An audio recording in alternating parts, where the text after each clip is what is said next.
سلامتی ہے ان آنکھوں پہ جو ہدایت پہ نظریں جمائے بیٹھی ہیں، سلامتی ہے ان کانوں پہ جو ذکر خیر کے منتظر رہتے ہیں، سلامتی ہے ان قدموں پہ جو ہدایت کی راہ پہ گامزن ہے۔ السلام علیکم ورحمۃ اللہ وبرکاتہ۔ آپ دیکھ رہے ہیں الف لام میم، میں آپ کا میزبان محمد اویس ربانی تہ دل سے آپ کو کہتا ہوں خوش آمدید۔ تمام تعریفیں خدائے بزرگ و برتر کے لیے جو اکیلا ہے، وحدہ لا شریک ہے، نہ کوئی ثانی ہے نہ کوئی ہمسر ہے۔ درود لامحدود محبوب رب الودود، راحت العاشقین مراد المشتاقین حضرت محمد مصطفیٰ، آپ کی آل پاک، آپ کے جانثار انصار اور اصحاب پر۔ عزیز و جانمن، جب میں انصار اور اصحاب کہتا ہوں تو مجھے یوں معلوم ہوتا ہے کہ میں اس صدی میں ہوں کہ جس میں پیارے پیارے اصحاب کو اپنی آنکھوں کے سامنے دیکھ رہا ہوں۔ اطاعت فرمانبرداری کا وہ خوبصورت پہلو، وہ منظر کہ جس کو آنکھیں دیکھ کر بےتاب ہو جائیں، کہیں کہ ایسا بننا چاہتے ہیں ہم۔ اطاعت ہو تو ایسی ہو، فرمانبرداری ہو تو ایسی ہو۔ اور یوں کہہ لیں دیجیے گا کہ آج جس شخصیت کا میں ذکر کرنے لگا ہوں وہ ان تمام اطاعت کرنے والوں میں، فرمانبرداروں میں، شاگردان خاص میں سب سے خاص، پیارے، افضل اور سب سے بڑے ہیں، عمر میں بھی، اہمیت میں بھی، فضیلت میں بھی اور قدردانی میں بھی۔ یوں میں آج آپ کا تعارف کرانا چاہتا ہوں کہ چونکہ اسلام نے ایک دائرہ کھینچا ہے، جو سب سے پہلے ایمان لے کر آئے ان کا نمبر پہلا دیا ہے، ان کو افضلیت دی ہے، شرفیت دی ہے، اہلیت دی ہے، لیاقت دی ہے، قابلیت دی ہے، اور پھر سب سے بڑھ کے یہ کہ ان کو وعدہ دیا ہے۔ تو جب وہ کہتا ہے سابقون الاولون، تو آج آپ سابقون الاولون میں اس پہلی شخصیت کا نام میرے منہ سے سنیں گے، ہمارے مہمانوں سے ان کے فضائل سنیں گے، اور جب وہ کہتا ہے کہ عشرہ مبشرہ تو ان میں سے بھی ان کا نام آتا ہے اور سر فہرست آتا ہے۔ جب وہ کہتا ہے کہ وہ جو یار ہیں رسول خدا کے اصحاب ہیں تو سب سے پہلے ذہن میں ان کا تصور آتا ہے۔ جب وہ کہتا ہے کہ رشتوں کی بات کی جائے تو سب سے پہلے ان کا تصور آتا ہے۔ اور میں اس سے آگے بڑھ کے کہنا چاہتا ہوں کہ جب وہ کہتا ہے کہ خلافت امت المسلمین کی کس ہاتھ میں ہے، کون ہے، تو پھر ان کا ہی تصور آتا ہے۔ یہاں تک کہ یار غار ہونے کے ساتھ ساتھ یار مزار ہونے کا شرف بھی آپ کو حاصل ہے، جناب حضرت ابوبکر صدیق رضی اللہ تعالی عنہ، جن کا پورا نام عبداللہ ابن عثمان ابن عامر ہے، اور آپ کو اس پیارے لقب سے اس لیے پکارا جاتا ہے کیونکہ رسول خدا نے آپ کو ان القابات سے نوازا ہے۔ صدیق کہا، کبھی کسی اور پیارے انداز سے۔ یہ ایک مجموعہ ہے خوبصورتی کا، حسن کا، اور میں یہ کہتا ہوں کہ یہ حق حاصل ہے آپ کو کیونکہ آپ ان چند افراد میں سے ہیں کہ جنہوں نے اپنی زندگی کو وقف کر دیا عمر کے اس حصے سے لے کر اس حصے تک کہ جب حصہ سب رسول خدا کا ہو چکا ہے اور اپنے لیے کچھ بچا ہی نہیں ہے۔ میں آج کے اس پروگرام میں خوش آمدید کہنا چاہتا ہوں بطور خاص ہمارے آج کے تین مہمان جو ہمارے درمیان موجود ہیں۔ مفتی حنیف قریشی صاحب ہمارے درمیان موجود ہیں، میں ان کو سلام کہوں گا، اور اس کے ساتھ ساتھ مفتی حنیف جالندھری صاحب ہمارے درمیان موجود ہوں گے، اور اس کے ساتھ ساتھ ہمارے ساتھ کچھ ہی دیر بعد موجود ہوں گے پیر سید عرفان شاہ مشہدی صاحب۔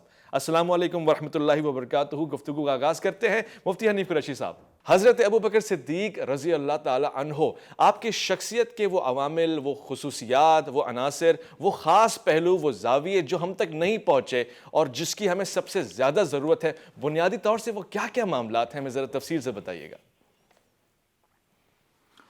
بسم اللہ والصلاة والسلام علی رسول اللہ۔ حضرت خلیفہ مسلمین، یار غار و یار مزار مصطفیٰ، حضرت آقا و مولانا مرشدنا سیدنا ابوبکر صدیق رضی اللہ تعالی عنہ، یہ وہ عظیم المرتبت، قابل تکریم و لائق صد تعظیم و کروڑ تحسین ہستی اور شخصیت ہیں کہ جو رسول اللہ صلی اللہ تعالی علیہ وآلہ وسلم کے یار غار بھی ہیں، یار مزار بھی ہیں، آپ مہاجرین اولین میں سے بھی ہیں، آپ السابقون میں بھی ہیں، آپ بدری بھی ہیں، آپ احد کے شرکاء میں بھی ہیں، آپ بیعت رضوان والوں میں بھی ہیں، یعنی آپ کو وہ تمام شانیں اور کمالات حاصل ہیں جو اللہ کے قرآن مجید کے اندر اللہ تعالیٰ نے اپنے محبوب کے صحابہ کے لیے جن عظمتوں اور شانوں کو بیان فرمایا۔ حضرت سیدنا ابوبکر صدیق رضی اللہ تعالی عنہ، آپ سابقون الاولون میں سے ہیں، آپ خلیفہ راشد ہیں، آپ افضل البشر بعد الانبیاء بتحقیق ہیں، آپ امام الصحابۃ والتابعین ہیں۔ آپ کی شانوں میں سے ایک شان یہ ہے کہ جسے مولا کائنات حضرت علی المرتضیٰ کرم اللہ تعالی وجہ الکریم نے بیان فرمایا ہے۔ قرآن مجید قرآن رشید میں اللہ تعالیٰ فرماتا ہے ثم اورثنا الکتاب الذین اصطفینا من عبادنا، کہ پھر ہم نے اپنے چنے ہوئے بندوں میں سے قرآن کا وارث اپنے بندوں کو بنایا ہے۔ ان کی 3 اقسام ہیں، منہم ظالم لنفسہ ومنہم مقتصد ومنہم سابق بالخیرات۔ ان میں کچھ وہ ہیں جو ظالم لنفسہ ہی ہیں، کچھ درمیانے ہیں، اور کچھ سابق بالخیرات ہیں۔ حضرت ابو درداء رضی اللہ تعالی عنہ نے فرمایا کہ یہ جو ظالم لنفس ہی ہیں، یہ وہ لوگ ہیں حضور کی امت میں قرآن کے ماننے اور چاہنے والے، کہ جو نیکیاں کرتے ہیں ساتھ ان سے کچھ گناہ بھی ہو جاتے ہیں، اللہ رب العزت ان سے بڑا آسان حساب لے کر ان کو جنت میں داخل فرمائے گا۔ سبحان اللہ۔ ان میں سے جو درمیانے ہیں یہ وہ ہیں کہ جن سے ہمیشہ نیکیاں ہی ہوتی ہیں، لیکن کبھی کبھی کوتاہی بھی ہو جاتی ہے، اللہ رب العزت ایسے لوگوں کو بغیر حساب کے جنت میں داخل فرمائے گا۔ حساب کے، سبحان اور فرمایا کہ ان میں سے کچھ سابق بالخیرات ہیں، خیرات اور نیکیوں میں سبقت کرنے والے۔ یہ کون ہیں؟ یہ حضور کی آل بیت اور صحابہ کے افراد ہیں، اور انہی سابق بالخیرات لوگوں میں سے حضرت ابو بکر صدیق ہیں۔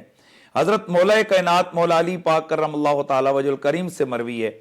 آپ فرماتے ہیں کہ مستبقنا الی الخیر قطو،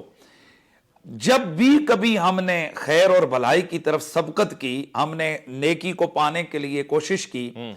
تو الا سبقنا الیہ ابو بکر، حضرت ابو بکر صدیق وہ ہستی ہیں کہ جو ہم میں سے سب سے زیادہ سبقت لے گئے۔ سبحان تو پھر ہم یہ کہہ سکتے ہیں کہ حضور کے سارے صحابہ سابق بالخیرات ہیں، اللہ۔ حضور کی آل بیت بھی سابق بالخیرات ہیں، لیکن ابو بکر صدیق رضی اللہ تعالی عنہ وہ ہیں کہ جو سابق بالخیرات ہونے کے ساتھ ساتھ سباق بالخیرات ہیں، سبحان یعنی اللہ، نیکیوں میں سب سے زیادہ آگے کیا بڑھ حسین جانے والے مبالغہ ہے، ہیں۔ واہ سبحان اللہ۔ حضرت سیدنا ابو بکر صدیق رضی اللہ تعالی عنہ، حضرت مولا کائنات مولا علی پاک کرم اللہ تعالی وجہ الکریم نے جو آپ کی شانوں کو بیان کیا، ان میں سے ایک شان یہ بھی ہے کہ خود مولا کائنات فرماتے ہیں کہ میں نے اللہ کے رسول صلی اللہ تعالی علیہ وآلہ وسلم سے سنا، آپ نے ارشاد فرمایا کہ ابو بکر اور عمر کون ہیں؟ انہما سیدہ کہول آل الجنہ، یہ جو بوڑھی عمر کے لوگ جو جنت میں جائیں گے، دنیا میں جو بوڑھی عمر پانے والے ہیں، تو فرمایا کہ یہ ابو بکر اور عمر یہ دو وہ ہستیاں ہیں کہ جو ان سب کے سردار ہوں گے۔ حضرت ابو جحیفہ رضی اللہ تعالی عنہ، آپ فرماتے ہیں کہ یہ حضرت ابو جحیفہ یہ حضرت مولا علی پاک کرم اللہ تعالی وجہ الکریم کے ساتھیوں میں سے ہیں، اچھا، یہ صحابی رسول ہیں، لیکن یہ حضرت علی المرتضیٰ کے ساتھ عشق کی حد تک پیار کرتے تھے، اور ہر سفر حضر میں بالخصوص جو آپ کے دور خلافت میں جنگیں ہوئی ان سب میں آپ کے ساتھی اور معاون تھے۔ حضرت ابو جحیفہ رضی اللہ تعالیٰ عنہ آپ فرماتے ہیں کہ ہم خود اپنا فرماتے ہیں کہ میں ہر معاملے میں حضرت سیدنا علی المرتضیٰ کرم اللہ تعالی وجہ الکریم کو ہر اعتبار سے بے مثل و بے مثال سمجھتا تھا۔ سبحان تو اللہ۔ ایک دن حضرت علی نے مجھے فرمایا کہ اے ابو جحیفہ، کیا میں تجھے یہ نہ بتا دوں کہ اللہ کی اس کل مخلوق میں انبیاء اور مرسلین کے بعد جو سب سے بہترین لوگ ہیں وہ کون ہیں؟ تو حضرت ابو جحیفہ ظاہر ہے آپ نے فرمایا کہ لبیک اے امیر المومنین، حاضر ہوں، آپ بتائیے وہ کون ہیں؟ تو حضرت علی المرتضیٰ کرم اللہ تعالی وجہ الکریم نے فرمایا کہ اے ابو جحیفہ، حضور کی امت میں انبیاء اور شہداء کے بعد اس پوری کائنات میں تمام بشر میں جو سب سے بہترین آدمی ہیں وہ دو آدمی ہیں، وہ ایک ابو بکر ہے اور ایک عمر ہے۔ اللہ اکبر، اللہ اکبر۔ مفتی حنیف جالندھری صاحب، میں آپ کی طرف آتا ہوں یہ سوال لے کر کہ اسلام جیسے ہی اپنے روشن اور پختہ خیالی کو انٹروڈیوس کرواتا ہے، یعنی ہر عمر میں کوئی 9 سال کا ہے، 7 سال کا ہے، ادھر بھی ایکسیپٹنس نظر آتی ہے، کوئی بزرگ ہے ادھر بھی ایکسیپٹنس نظر آتی ہے، کوئی جوان ہے ادھر بھی ایکسیپٹنس نظر آتی ہے، مگر عام طور سے یہ کہتے ہیں کہ آپ جب ایک عقیدے کے ساتھ اپنی طویل عمر تک پہنچ جاتے ہیں اور آپ ادھیڑ عمر کو بھی کراس کر لیتے ہیں یا جوانی سے اوپر چلے جاتے ہیں، تو بڑا مشکل ہوتا ہے کسی کے بھی کانسیپٹ کو سمجھنا، کسی بھی نئے پیغام کو اپنے دل میں بٹھانا۔ محمد اویس ربانی صاحب، آپ کا شکریہ اس اہم پروگرام میں اور اس عظیم شخصیت کے حوالے سے آپ نے مجھے بھی اظہار خیال کا موقع دیا۔ امام الانبیاء رحمت عالم حضور اکرم صلی اللہ علیہ وآلہ وسلم کا ارشاد گرامی ہے کہ میرا انتخاب بھی اللہ نے خود کیا اور میرے صحابہ کا انتخاب بھی اللہ نے خود کیا۔ صحابہ کرام کا سب سے بڑا اعزاز تو یہ ہے کہ وہ جناب نبی کریم صلی اللہ علیہ وسلم کے صحبت اور شرف کے لیے اللہ کے چنے ہوئے ہیں۔ پھر ان منتخب جماعت میں سب سے اونچا مقام سیدنا صدیق اکبر رضی اللہ تعالیٰ عنہ کا ہے۔ جیسا کہ آپ نے سوال میں ذکر کیا، اس سوال میں جواب بھی موجود ہے کہ جناب نبی کریم صلی اللہ علیہ وآلہ وسلم نے جب اسلام کی دعوت اور ایمان لانے کی دعوت سیدنا صدیق اکبر رضی اللہ تعالیٰ عنہ کو دی تو اس پر انہوں نے کسی دلیل کا مطالبہ نہیں کیا، واہ واہ سبحان کسی اللہ۔ قسم کا کوئی مہلت نہیں مانگی کہ میں مشورہ کر لوں، مجھے سوچنے کا موقع دیجئے۔ وہ پیغمبر جو آپ سے مقام و مرتبے میں کم ہیں وہ تو مصدق بنے، ان کی تو تصدیق بعد میں نبی نے کر دی، لیکن حضور علیہ السلام کی تصدیق کون کرے جبکہ آپ کے بعد تو نبی اور پیغمبر آنا نہیں ہے۔ جی تو حضور اکرم صلی اللہ علیہ وسلم ان کے مقام پر ہونے کے باوجود آپ کی تصدیق نہ ہو، تو اس کے لیے اللہ نے اپنے نظام میں یہ رکھا کہ سیدنا صدیق اکبر رضی اللہ تعالیٰ عنہ کو حضور کا مصدق بنا دیا۔ سبحان تو اللہ، ابو سبحان بکر کا سب سے بڑا اعزاز یہ ہے کہ وہ مصدق پیغمبر ہیں۔ تو سبحان جس کو اللہ نے پیدا ہی آخری نبی کی تصدیق کے لیے کیا ہو، وہ جب اسلام کی دعوت اس کو پیش کی جائے گی وہ کیسے انکار کر سکتے ہیں؟ انہوں نے تو فوراً قبول کرنا تھا۔ ان کا تو مقصد تخلیق ہی یہ تھا کہ میرے محبوب جو کچھ فرماتے جائیں گے یہ تصدیق کرتے جائیں گے۔ سبحان تو اللہ۔ سیدنا ابو بکر صدیق، اس لیے آپ دیکھیے سارے صحابہ صدیق ہیں، اولئک هم الصدیقون، اہل بیت صدیق ہیں، لیکن صدیق اکبر ایک ہی شخصیت کا لقب ہوا اور وہ ہیں ابو قحافہ کے بیٹے عبداللہ۔ آپ کا نام عبداللہ تھا، بے شک، یہ صدیق اور عتیق آپ کے لقب ہیں، بے شک، اور ابو بکر آپ کی کنیت ہے، بے شک۔ اور یہ لقب صدیق اور عتیق آپ کو زبان نبوت سے ملے ہیں۔ اور اس کی وجہ علماء نے یہی لکھی ہے کہ آپ نے کائنات کی سب سے بڑی ہستی کی تصدیق کی ہے اور بغیر مطالبہ دلیل کے کی ہے۔ میں کہتا ہوں کہ حضرت ابو بکر صدیق کا دل آئینے کی طرح تھا، کیا بات جیسے آپ آئینے کے سامنے آئیں تو آپ کا عکس اس میں آتا ہے، تو فوراً جب قلب صدیق پر جی دعوت اسلام کا آئینہ پیش ہوا، وہ دعوت پیش ہوئی تو وہ قلب صدیق آئینے کی طرح تھا، فوراً اس نے قبول کر لیا۔ خوبصورت، ماشاءاللہ۔ حضرت علامہ اقبال رحمۃ اللہ علیہ بیان فرما رہے ہیں کہ پروانے کو چراغ ہے، بلبل کو پھول بس، اور صدیق کے لیے ہے خدا کا رسول بس۔ جی بالکل آپ نے درست فرمایا، اور میں یہ بھی بات بھی عرض کروں گا کہ یہ ایک تو سب سے بڑا اعزاز یہ ہوا کہ وہ مصدق پیغمبر ہیں، وہ امام الصحابہ ہیں، وہ جانشین پیغمبر صلی اللہ علیہ وسلم ہیں، وہ خلیفہ بلا فصل ہیں، وہ مزاج شناس رسول ہیں۔ اللہ اور ایک سب سے بڑا امتیاز یہ یار غار ہیں، ثانی اسنین ہیں، یہ تو تمام اپنی جگہ مقام، مگر ایک بہت بڑی اہم بات ان تمام چیزوں میں یہ ہے کہ روز اول سے جناب نبی کریم صلی اللہ علیہ وسلم کے ساتھ سیدنا صدیق اکبر رضی اللہ عنہ نے منطق اور استدلال کا، یا میں یوں کہہ دوں محبت میں کہ عقل و دانش کا تعلق قائم نہیں کیا، بلکہ آپ کے ساتھ عشق و محبت کا تعلق قائم کیا۔ عشق و محبت کا تعلق قائم کیا۔ کیا خوبصورت گفتگو ہو رہی ہے، کیا خوبصورت مزاج کے ساتھ ہو رہی ہے، اور یہاں پر میں اپنے عزیز و جانمن خاص طور سے آپ کی توجہ کا طلبگار ہوں، کیونکہ بڑی شخصیات پہ، بڑے موضوع پہ اور بڑے لوگ جب گفتگو کر رہے ہوں تو بڑی توجہ چاہیے ہوتی ہے۔ ایک مختصر سے وقفہ لے رہا ہوں، الف لام میم میں لوٹ کر آئیے گا، آپ کا بڑا انتظار ہوگا۔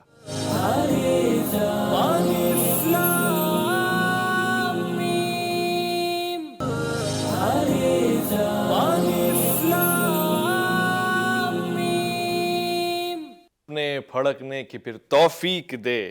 تڑپنے پھڑکنے کی توفیق دے، دل مرتضیٰ سوز صدیق دے۔ حضرت علامہ اقبال ایک اور جانب اشارہ کر رہے ہیں، وہ جذبہ، وہ ایمان، وہ عقیدت، وہ محبت، وہ عشق اور وہ لازوال یقین اور وہ ایسی کیفیت کہ اطاعت بھی خود کہے ہاتھ جوڑ کے کہ ایسا مطیع، ایسا فرمانبردار کہاں ملتا ہے۔ یہ ہے اصحاب رسول صلی اللہ علیہ وآلہ وسلم کی پہچان۔ عزیز و جانمن، چونکہ اب آپ کے بھیجے ہوئے سوالات بھی خاص میں نے یہاں پہ جمع کر رکھے ہیں، اور مفتی حنیف قریشی صاحب سے پوچھنے کی جسارت کروں گا۔ مفتی صاحب، حضرت ابو بکر صدیق رضی اللہ تعالیٰ عنہ، آپ ہر حال میں رسول خدا کے ساتھ شریک رہے ہیں اور آپ نے مشکلیں بھی اٹھائی ہیں، وہ دور بھی دیکھا ہے کہ کفار مکہ نے بائیک آؤٹ کیا ہے، اختلاف کیا ہے، ہجرت پہ مجبور کیا ہے۔ تو وہ جو سفر ہے مکہ مکرمہ سے مدینہ منورہ کی جانب، اس سفر کے کچھ احوال ہمارے سامنے پیش فرمائیے گا۔ کہ حضرت سیدنا ابو بکر صدیق رضی اللہ تعالی عنہ، آپ کو یہ عظمت اور شان حاصل ہے کہ آپ رسول اللہ صلی اللہ تعالی علیہ وآلہ وسلم کے صحابہ میں سب سے زیادہ حضور کے قابل اعتماد اور سب سے پہلے ساتھی ہیں، اور یہ بات محدثین کرام نے بڑی وضاحت اور صراحت کے ساتھ لکھی ہے کہ دو ہستیاں حضور کے پیاروں میں سے ایسی ہیں کہ جن کا ایک لمحے کا کروڑواں حصہ بھی حالت کفر میں یا کسی ناپاکی کی حالت میں یا کسی شرک کی حالت میں نہیں گزرا. ان میں سے ایک حضرت سیدنا ابوبکر صدیق ہیں اور دوسرے حضرت سیدنا مولا کائنات مولا المسلمین مولا کل حضرت سیدنا علی المرتضیٰ کرم اللہ تعالی وجہ الکریم ہے. حضرت سیدنا ابوبکر صدیق رضی اللہ تعالی عنہ آپ کے جو ہجرت والا واقعہ ہے جس کو قرآن مجید نے بھی مختلف انداز سے بیان کیا، حدیث مبارکہ میں اس کی تفصیل آئی ہوئی ہے اور دیگر سیرت اور تاریخ کی کتابوں میں بھی تفصیلاً موجود ہے. اور کمال کی بات یہ ہے کہ ہجرت کے بہت سارے واقعات ہوئے ہیں جن کے مرکزی راوی حضرت مولا کائنات مولا علی پاک ہیں یا آل بیت اطہار میں سے حضرت جعفر صادق علیہ السلام ہیں. تو میں اس حوالے سے عرض کروں کہ جب اللہ کے رسول صلی اللہ تعالی علیہ وآلہ وسلم نے بحکم الہی ہجرت کے لیے رخت سفر باندھنا چاہا تو سب سے پہلے آپ نے دو بندوں کو بلایا جن کا میں تھوڑی دیر قبل ذکر کر چکا. ایک حضرت مولا کائنات ہیں اور دوسرے حضرت سیدنا ابوبکر صدیق رضی اللہ تعالی عنہ ہے. حضرت سیدنا ابوبکر صدیق رضی اللہ تعالی عنہ کو میرے نبی پاک صلی اللہ علیہ وسلم نے فرمایا ابوبکر اس بارے میں تیری کیا رائے ہے کہ میں تجھے اللہ کے حکم پر میں تجھے اپنے ساتھ ہجرت کے لیے لے کے چلا جاؤں تو راستے میں تو پکڑا جائے اور ہم پکڑے جائیں اور تجھے اس وجہ سے مار دیا جائے یہ کہہ کر کہ تو ہی وہ شخص ہے جو مجھے یہاں سے نکال رہا ہے تو اس میں کیا کہتا ہے. آپ کے وہ جملے جن کو انسان پڑھتا ہے تو رونگٹے کھڑے ہو جاتے ہیں. آپ نے فرمایا تھا کہ یا رسول اللہ میرا کیا کہنا روحی لروح کا فداءً و نفسی لنفسی کا وقاءً. یا نبی اللہ میری جان آپ کی جان پر قربان میری زندگی آپ کی زندگی پر قربان. ابو بکر کی تو زندگی کا مقصد ہی ہے کہ وہ آپ پر قربان ہو جائے. حضرت مولا کائنات کو نبی پاک نے بلایا فرمایا علی تو کیا کہتا ہے میں تجھے اپنے گھر میں بستر پہ لٹا کے چلا جاؤں وہ میرا سمجھ کے تجھے آ کر شہید کر دیں تو ایسے میں تیرا کیا خیال ہے. تو حضرت مولا کائنات نے عرض کیا تھا یا رسول اللہ علی کی زندگی کا مقصد و مشن تو ہے ہی ہے وہ تو زندہ ہی اس لیے اے آقا تا کہ وہ زندہ رہے تو لنصرت اصفیاء کا ولشدت اعداء کا وہ آپ کے پیاروں کی مدد کرتا رہے اور یا رسول اللہ آپ کے دشمنوں کی ہمیشہ لتے لیتا رہے آپ کے دشمنوں کے ساتھ جنگ کرتا رہے. سیدنا ابوبکر صدیق رضی اللہ تعالی عنہ جب آپ ہجرت فرماتے ہوئے حضور کی معیت میں ساتھ چل رہے ہیں تو راستے میں بڑا عجب ایک منظر ہے جس کو بیان کیا گیا ہے کہ حضرت سیدنا ابوبکر صدیق رضی اللہ تعالی عنہ کبھی دوڑ کے آگے چلے جاتے کبھی دوڑ کے پیچھے آ جاتے. تو آپ کی حالت دیکھ کر اللہ کے رسول نے فرمایا ابوبکر یہ کیا ہے کبھی تو سفر میں آگے چلا جاتا ہے کبھی پیچھے آ جاتا ہے یہ کیوں ایسا کر رہا ہے. تو اللہ کے رسول کے یار غار و یار مزار حضرت سیدنا ابوبکر صدیق نے عرض کی یا رسول اللہ میں یہ اس لیے کر رہا ہوں کہ جب پیچھے آتا ہوں تو مجھے خیال آتا ہے کہ کہیں کوئی دشمن آگے سے آپ پر حملہ آور نہ ہو جائے تو میں دوڑ کر بے قرار ہو کر آگے آ جاتا ہوں تاکہ اگر کوئی دشمن کا حملہ آپ کی طرف کوئی وار آئے تو وہ میرے سینے پہ آئے. اور یا رسول اللہ میں پھر خیال کرتا ہوں کہ کوئی پیچھے سے حملہ نہ ہو جائے کوئی پیچھے سے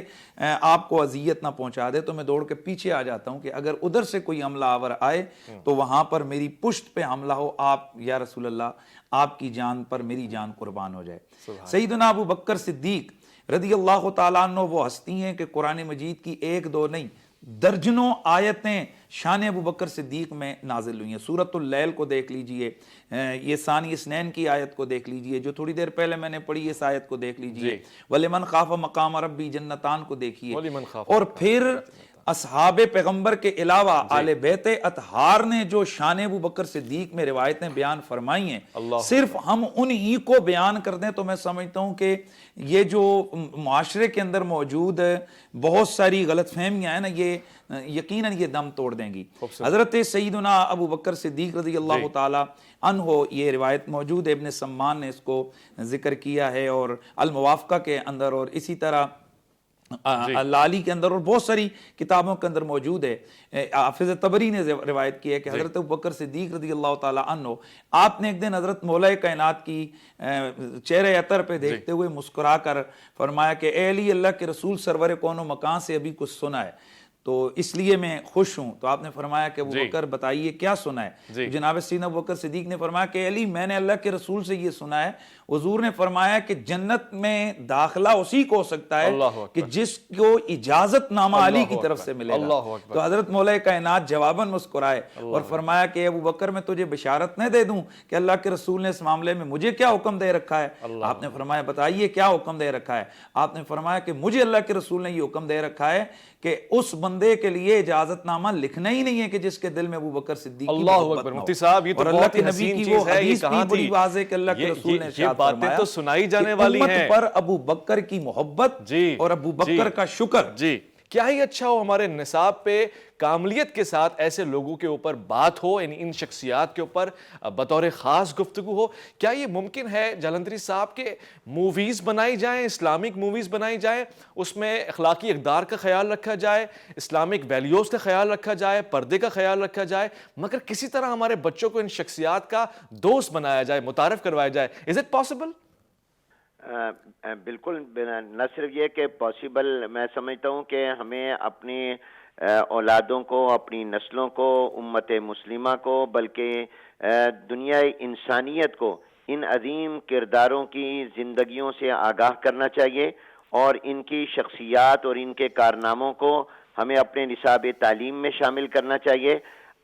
سب سے بڑی آئیڈیل جماعت وہی ہے جو رحمت عالم حضور اکرم صلی اللہ علیہ وآلہ وسلم نے تیار کی ہے. صحابہ کرام اور اہل بیت رضوان اللہ تعالی علیہ مجمعین براہ راست امام الانبیاء صلی اللہ علیہ وسلم کے شاگرد ہیں, اور قرآن کریم میں اللہ نے ان کو حق و صداقت کا معیار قرار دیا ہے. ارشاد ربانی ہے فَإِنْ آمَنُوا بِمِثْلِ مَا آمَنْتُمْ بِهِ فَقَدِ اهْتَدَوْا. ہمارے لیے یہ بہترین نمونہ اور اسوہ ہیں. حضور اکرم صلی اللہ علیہ وسلم نے ان کے دل و دماغ پر محنت کی ہے. آج ہم دنیا میں بہت سے لوگوں کے دماغ پر تو محنت کرتے ہیں, لیکن دل پر محنت کی ہو یہ حضور علیہ السلام نے کی ہے. اس لیے قرآن میں آتا ہے کہ اللہ نے ان کے دل کا امتحان لیا. اولئک الذین امتحن اللہ قلوبہم للتقوی. یہ کتنے بڑے کردار ہیں کہ آپ دیکھیے سیدنا صدیق اکبر رضی اللہ تعالیٰ عنہ کا ایک ہی جملہ ایسا عظیم الشان ہے کہ وہ سونے کے پانی سے لکھنے کے قابل ہے. الہامی جملہ ہے اور اس میں ایک بہت بڑا میسج اور پیغام ہے آپ کے لیے, میرے لیے,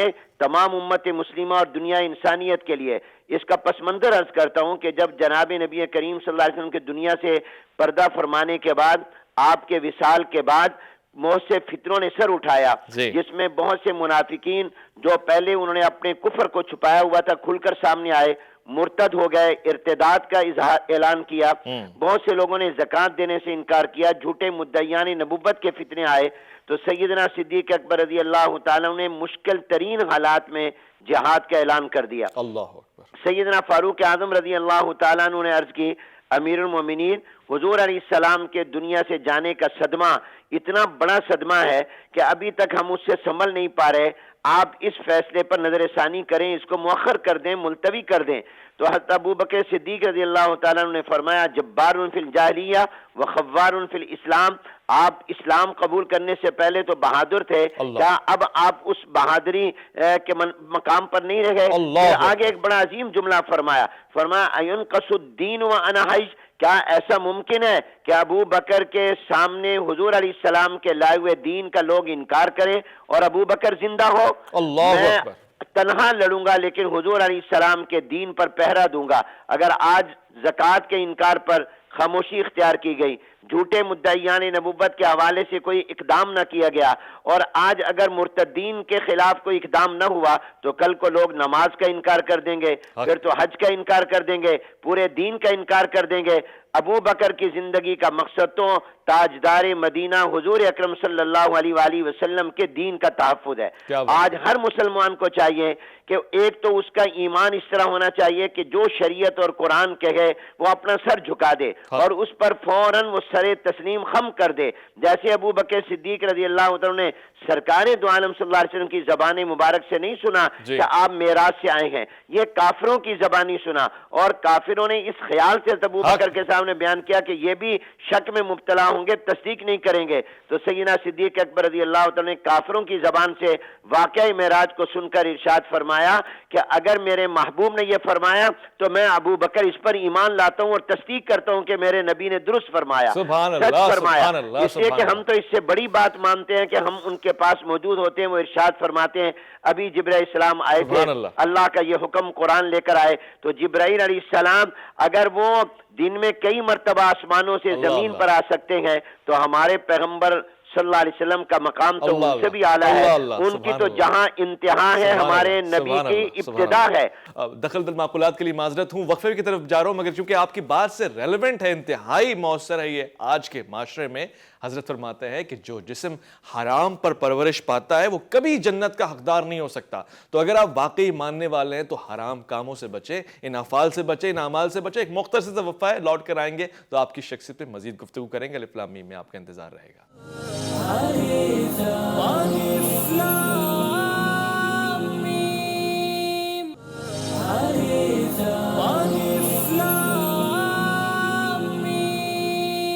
میں مفتی حنیف قریشی کی طرف آتا ہوں اور یہ سوال پوچھنا چاہتا ہوں، مفتی صاحب ہم نے ہجرت کے معاملات کو بھی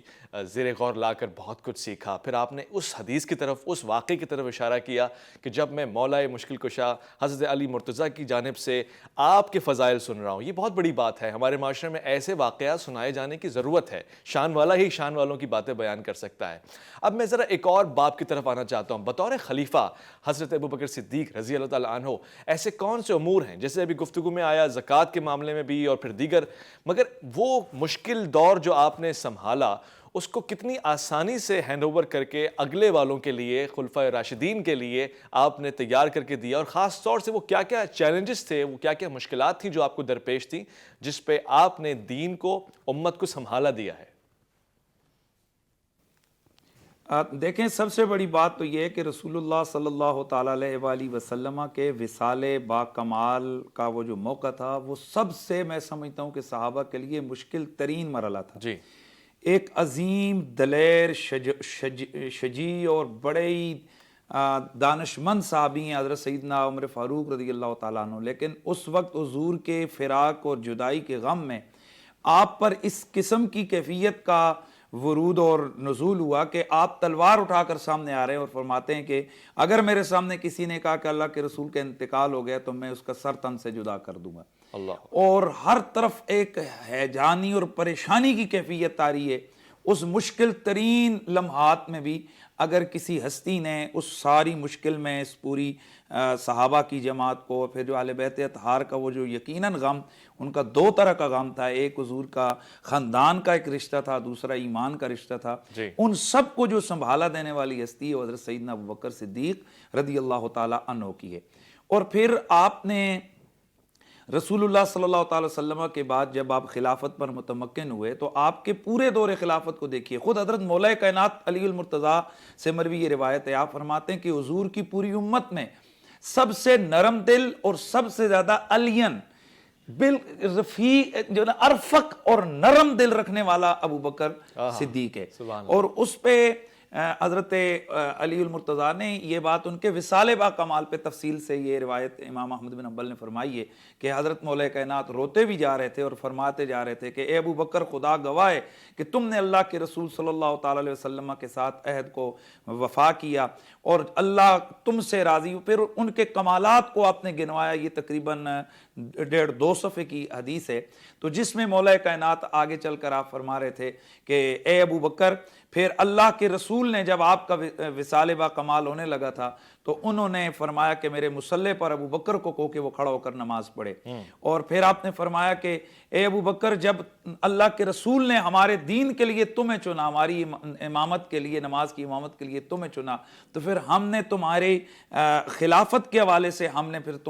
تم پر اعتماد کیا۔ اور پھر حضرت مولا کائنات نے ان کی جو شان بیان فرمائی، ان میں اتنے زیادہ خصائل اور خصائص ہیں جو زبان حیدر کرار سے حضرت ابوبکر صدیق کے بیان ہوئے ہیں کہ انسان حیران رہ جاتا ہے۔ اور حقیقت تو یہ ہے کہ حضرت سیدنا ابوبکر صدیق چونکہ عشق رسول میں ماو مستغرق اور فنا فی الرسول تھے، اور ظاہر ہے جو جس سے جتنا زیادہ پیار کرتا ہے اس کے متعلقات، اس کے منصوبات اس کو اتنے زیادہ پیارے لگتے ہیں۔ یہی بات ہے کہ حضرت ابوبکر صدیق رضی اللہ تعالیٰ عنہ آپ اکثر فرمایا کرتے تھے کہ اللہ کی عزت کی قسم مجھے رسول اللہ صلی اللہ تعالی وسلم کے خاندان کا خیال یا مجھے ان کی جو قرابت ہے، حضور کی قرابت، مجھے اپنی ذاتی، میرے اپنے بچوں، میرے اپنے خاندان والوں کی قرابت سے مجھے وہ زیادہ عزیز ہے۔ اور پھر حضرت سیدہ کائنات سیدۃ نساء العالمین حضرت خاتون جنت سیدہ فاطمہ الزہرا سلام اللہ علیہا کثیرن کثیرہ، آپ کے ساتھ جس طرح آپ ادب، احترام اور شفقت سے پیش آئے وہ بھی ایک حدیث کے اندر، تاریخ کے اندر موجود ہے۔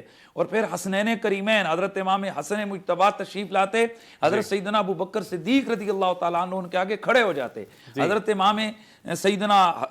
حسن مجتبیٰ کو آپ کندھوں پہ اٹھاتے، اور بخاری شریف کے اندر الفاظ موجود ہیں کہ آپ حضرت امام حسن مجتبیٰ کو کندھوں پہ اٹھا کے چل رہے تھے، اور حضرت علی دیکھ رہے تھے اور آپ فرما رہے تھے اللہ کی قسم ہے علی یہ تیرا بیٹا نہیں، یہ تو رسول اللہ پہ گیا ہے، اس کی ہو بہو تصویر حضور کی سی لگتی ہے۔ اور اس کو امام ابن حجر فرماتے ہیں کہ دراصل حضرت ابوبکر صدیق شہزادہ رسول کو کندھوں پہ اٹھا کر ان کے والدین کے سامنے یہ جو اظہار محبت فرما رہے تھے تو یہ اس لیے تھا تاکہ علی بھی خوش ہو جائیں اور سیدہ زہرا بھی ان سے خوش ہو جائیں۔ تو حضرت سیدنا ابوبکر صدیق رضی اللہ تعالی عنہ نے جو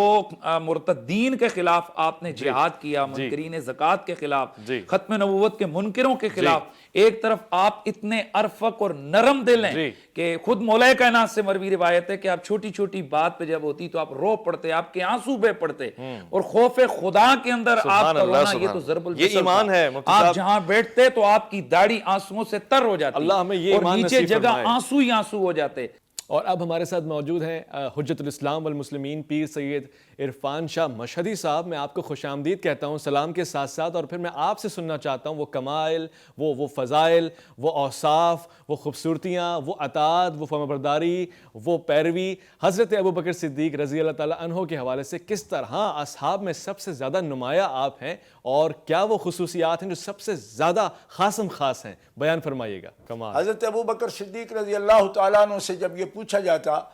کہ آپ نے رسول پاک سے حقانیت کے لیے، سچائی کے لیے کوئی معجزہ، کوئی دلیل کیوں طلب نہیں کی،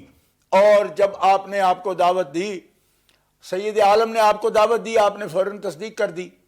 تو حضرت ابوبکر صدیق کہتے تھے لوگوں کے لیے جو چیزیں حیرت انگیز ہیں، معجزے والی ہیں،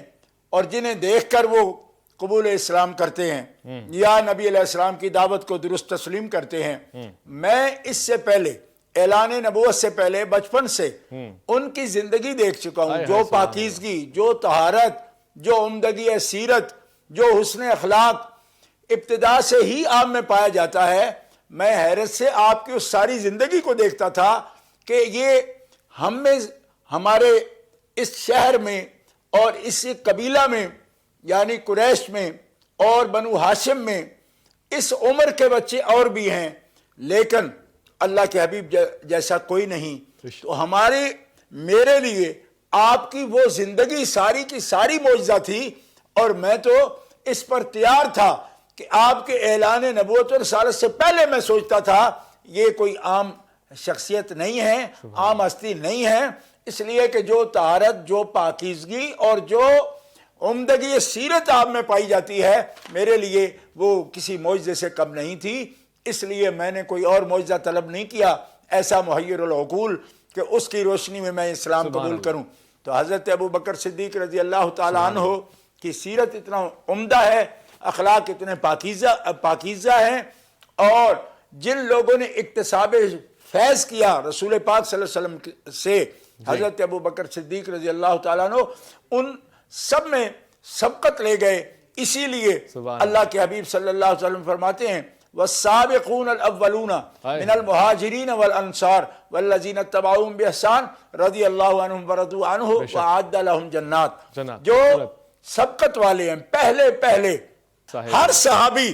صحابی کی شان رکھتا ہے، لیکن ابو بکر صدیق وہ صحابی ہیں کہ ان کی صحابیت کا اگر کوئی انکار کرتا ہے تو وہ قرآن کا انکار کرتا ہے، اس لیے وہ اپنا مقام دیکھے۔ واضح ہو گیا کہ صاحب قرآن، جس کو قرآن میں جس کو صاحب قرار دے رہا ہے وہ حضرت ابوبکر صدیق ہے۔ اور تیسری آخری بات عرض کرتا ہوں، ایک لفظ میں، ایک کلمے میں، وہ ہے ان اللہ معانا. ان اللہ معانا وہ عظمت ہے کہ جس کی کوئی مثال نہیں ملتی. فرماتے ہیں رسول پاک فرماتے ہیں صدیق میں اور تو دو ہی نہیں ہے غار میں، ان اللہ معانا تیسرا ہمارا رب ہے ہمارے ساتھ. تو رسول پاک تو رب کے ساتھ ہے ہی. امت میں جس شخص کو واصل باللہ ہونے کی سند قرآن نے عطا فرمائی اس ہستی کا نام ابو بکر صدیق. کمال ہو گیا شاہ صاحب، ماشاءاللہ سبحان اللہ. انتہائی خاص، انتہائی اچھی گفتگو، انتہائی حساس اور انتہائی پیاری. میں سمجھتا ہوں کہ لطفاً آج عزیز جانمن آپ کو بہت سی چیزیں سیکھنی چاہیے. یہ عنایتیں، یہ برکتیں ایسے ہی نہیں حاصل ہو جاتی. پہلے نمبر پہ آنا پڑتا ہے، سبقت لے جانی پڑتی ہے، اور پھر سبقت کو استقامت کے ساتھ پروف کرنا پڑتا ہے. تو یہ وہ ہستیاں ہیں جن پہ آج ہم نے گفتگو کر کے فیض حاصل کیا، فیض نشر کیا. خدا کا بڑا شکر احسان ہے. آپ نے اپنا خیال رکھنا ہے، اپنے سے بڑھ کے خیال رکھنا ہے، ملک پاکستان کا، اللہ کے فرمان کا. اللہ کی امان میں.